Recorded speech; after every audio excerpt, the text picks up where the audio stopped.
यह मेरा नहीं, श्री चंद्रमोहन गुप्ता जी का वचन है। नलिन ने कहा, वह मुझे अपनी जायदाद से वंचित कर चुके हैं। उनकी पत्नी इसमें सामान की साझीदार है, बुकिंग क्लर्क है ना। उनकी दृष्टि में औलाद का रिश्ता भी शायद एक टिकट की तरह है, जिसे गड्डी में से निकाला, पंच किया और यात्री को देकर उसकी कीमत ले ली, फिर उनका टिकट से कोई संबंध नहीं रह जाता। नहीं बेटे, तुम नहीं जानते तुम्हें कुली के रूप में देखकर उन पर क्या बीती। मालूम है साहब, वह यूनियन के दफ्तर गए थे मेरा नाम कटवाने के लिए।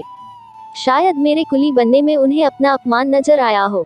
इसलिए नहीं कि उन्हें मुझसे प्यार है, बल्कि इसलिए कि दुनिया जानती है कि मैं उनका बेटा हूँ और एक कोचवान का दामाद बन गया, ऊपर से कुली, इसलिए उनके आत्मसम्मान को ठेस पहुंची होगी। फिर जानते हो क्या हुआ?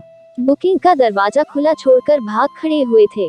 कैश बक्स पर किसी ने हाथ साफ कर दिया, मुअत्तल कर दिए गए। आपने उनकी जमानत देकर जेल जाने से बचा लिया। अब उन पर मुकदमा चलेगा और शायद उन्हें यह नौकरी अब नहीं मिलेगी। फंड और पेंशन के सपने भी में मिल गए। नलिन, क्या तुम्हें इन बातों का दुख नहीं? बिल्कुल नहीं साहब। क्या तुम भी उन्हें अपना पिता नहीं समझते? साहब, ... उन्होंने पिता की पदवी का पूरा मूल्य लेने का फैसला कर लिया है। ... 25,000 नकद उन्हें फेरों के समय ही मिल गए थे। शेष 25,000 के लिए उन्होंने मेरी पत्नी रेहन रखी हुई है। फेरों के तुरंत बाद उन्होंने माधवी को कैद कर लिया और मुझे घर से निकाल दिया। मेरे कोचवान ससुर स्वयं भूखे रहकर घोड़े को भूखा रखकर 20 घंटे तांगा चलाकर 2 महीनों में 1100 रुपये चुका पाए। मैंने 1 महीना 20 दिन की कमाई से 2000 रुपये भेज दिए। मेरे और उनके बीच तो अब एक बेबस कर्ज तले दबे आदमी और महाजन का रिश्ता रह गया है। सक्सेना साहब ने एक ठंडी लंबी सांस ली, बोले, मैं जानता हूँ उन्होंने गुस्से और जोश में तुम्हारे साथ अन्याय किया है, मगर तुम्हें क्रोध और आवेश में अपना कर्तव्य नहीं भूलना चाहिए। साहब, कर्तव्य और अधिकार का चोली दामन का साथ है। जहाँ अधिकार है वहाँ कर्तव्य भी है। जहाँ अधिकार ही नहीं वहाँ कर्तव्य का प्रश्न ही नहीं उठता। फिर भी साहब, आज की घटना से मैं इतना खुश हूँ कि शायद होश में कभी इतना खुश नहीं हुआ था। अर्थात अपने पिता के अपमान पर तुम खुश हो? नहीं साहब, मैं इसलिए खुश हूँ कि अब उन पर मुकदमा चलेगा और उन्हें तनख्वाह नहीं मिलेगी, उन्हें नौकरी नहीं मिलेगी, उन्हें पेंशन नहीं मिलेगी। जब उन्हें ये सारी सुविधाएं नहीं मिलेंगी तो शायद उन्हें भगवान याद आएगा। शायद भगवान के साथ ही उन्हें मैं भी याद आ जाऊं।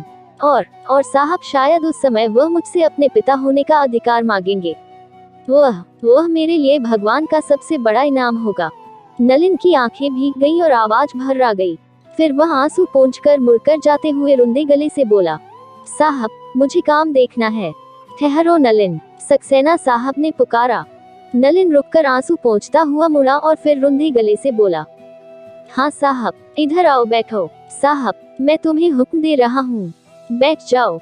नलिन चुपचाप आगे बढ़कर बैठ गया। सक्सेना साहब ने उसकी आंखों में देखते हुए कहा, सचमुच गुप्ता जी को नहीं मालूम कि वह कितनी बड़ी नियामत को ठुकरा रहे हैं, मगर तुम्हारी भावना और भाव सच्चे हैं तो वही होगा जो तुमने सोचा है। और सुनो, तुम अभी मुझे प्रार्थना पत्र लिखकर दे दो। SM की पोस्ट के लिए अगले ही हफ्ते इस स्टेशन के SM का उन्नति के साथ स्थानांतरण हो रहा है। मैं किसी कीमत पर भी तुम्हारी पोस्टिंग इसी स्टेशन पर अपने ही अधीन करा लूंगा। धन्यवाद साहब। नलिन ने फिर कंधे गले से कहा, आप देवता हैं साहब।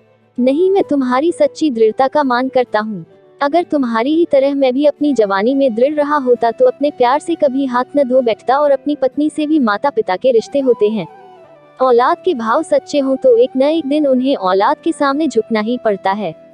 नलिन आश्चर्य से सक्सेना साहब को देखता रह गया, जिनकी आंखों में आंसू तैरने लगे थे। फिर उन्होंने एक सादा कागज प्रार्थना पत्र लिखने के लिए नलिन की ओर बढ़ा दिया।